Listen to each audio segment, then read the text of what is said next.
আজকে পড়াশোনা করে চাকরি করে 7 বছর পরে আজকে প্রেস ক্লাবের সামনে ঈদের দিনে আপনাদেরকে এই ধরনের বিবৃতি দেওয়ার জন্য আমরা কখনোই প্রস্তুত ছিলাম না। আমাদের সাথে যেটা কথা ছিল যে আমাদেরকে রাজস্ব স্থানান্তর করা হবে সেগুলো করা হতো, কিন্তু ওনারা সেই অনুযায়ী কোনো ব্যবস্থা গ্রহণ করেন নাই। আমাদের প্রজেক্টের যৌক্তিক দাবির জন্য আমরা রাস্তায়। এটা আমাদের জন্য খুবই দুঃখের, কারণ আমরা কখনো আশা করি নাই আজকে পড়াশোনা করে চাকরি করে 7 বছর পরে আজকে প্রেস ক্লাবের সামনে ঈদের দিনে আপনাদেরকে এই ধরনের বিবৃতি দেওয়ার জন্য আমরা কখনোই প্রস্তুত ছিলাম না। আজকে সবাই এখানে উচ্চ শিক্ষিত, আমি নিজেও বাংলায় অনার্স মাস্টার্স। এই চাকরি আমার জীবনের প্রথম চাকরি ছিল। এখানে উল্লেখ ছিল যে আমরা সরাসরি রাজস্বতে যাব, কিন্তু আজকে 10 দিন আমরা এইখানে আসি। সরকার বা আমাদের হেড অফিস বা আমাদের মিনিস্ট্রি থেকে কোনো ধরনের কেউ কোনো আশ্বাস বা কোনো ধরনের যোগাযোগ করে নাই।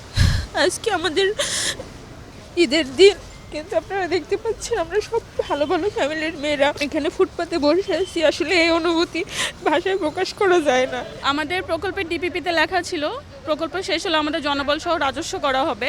সেই আশ্বাস দিয়ে আমাদের প্রকল্প প্রধান কার্যালয়ে আমাদের বেতনের কিছু নির্দিষ্ট অংশ কর্তন করে রেখেছেন, কিন্তু তারা আমাদের প্রজেক্ট শেষ হয়ে যাওয়ার পরেও তারা বারবার মেয়াদ 1 বছর করে মেয়াদ বাড়িয়েছেন, কিন্তু প্রকল্প রাজস্বের ব্যাপারে তারা কোনো ব্যবস্থা নেননি। আমাদের প্রজেক্ট জুনে শেষ হয়ে যাবে।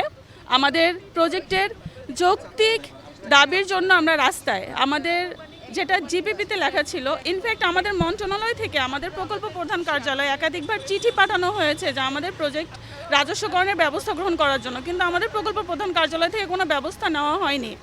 আমরা আমাদের সেই যৌক্তিক দাবি নিয়ে রাস্তায়। মাঠের অলরাউন্ডার আমি, আর ঘরের অলরাউন্ডার টাইলক্স।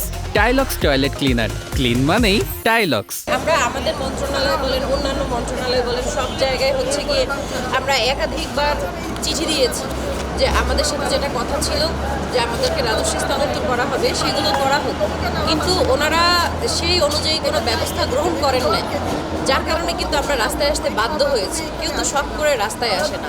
প্রধান উপদেষ্টার কার্যালয়ে একাধিকবার চিঠি।